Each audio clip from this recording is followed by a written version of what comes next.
As our winter smog once again smothers the Wasatch Front, resignation to this gloomy, unhealthy predicament seems pervasive among our policymakers and political leaders.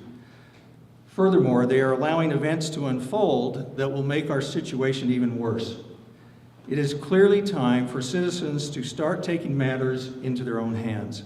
To that end, the Utah Physicians for a Healthy Environment, the Utah Moms for Clean Air, and WildEarth Guardians have initiated legal action to prevent the foreign-owned mining corporation Rio Tinto Kennecott from emitting more pollution than they are allowed to by law.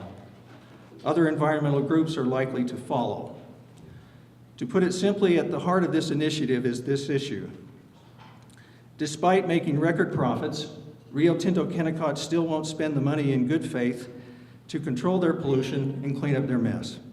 As a result, the Utah economy suffers and Utah families are left to pay for that with their pocketbooks and their health. It is long overdue that Utah citizens demand accountability from Rio Tinto Kennecott. The 80% of Utah residents living along the Wasatch Front are all too familiar with our current air pollution problems, which is in full manifest today. We consistently rank in the top 10 worst cities in the country for acute spikes in air pollution. The American Lung Association has given us the rank of F for the two most important components of air pollution, which are particulate matter and ozone. Industrial polluters are required to self-report their emissions to the Utah Division of Air Quality. In many ways, it is an honor system, where our state agency has to trust the information from industry that they are supposed to regulate. Based on those numbers, which were last reported to the Department of Air Quality in 2008, Rio Tinto is already by far the largest industrial source of pollution along the Wasatch Front, responsible for about 1/3 of the overall pollution released into the Salt Lake County airshed, 10 times more than the next largest industrial source, the Chevron oil refinery. Rio Tinto is the largest source of heavy metal contamination to the Wasatch Front's air, water, and soil.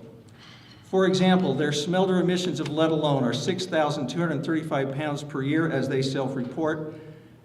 Over 20 years' time, that's 120,000 pounds of lead. Bear in mind that the CDC has declared that there is no safe level of exposure to lead. Absolutely none. In fact, the coal power plants currently operated by Rio Tinto continuously emit mercury radioactive elements like uranium and thorium into our airshed. None of these toxic and radioactive metals break down over time.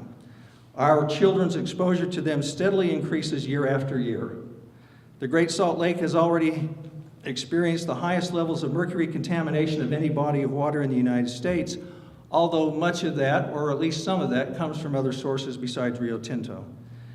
In ranking Salt Lake City as the 9th most toxic city in the country, Forbes magazine identified Rio Tinto as the largest single contributor to that ranking.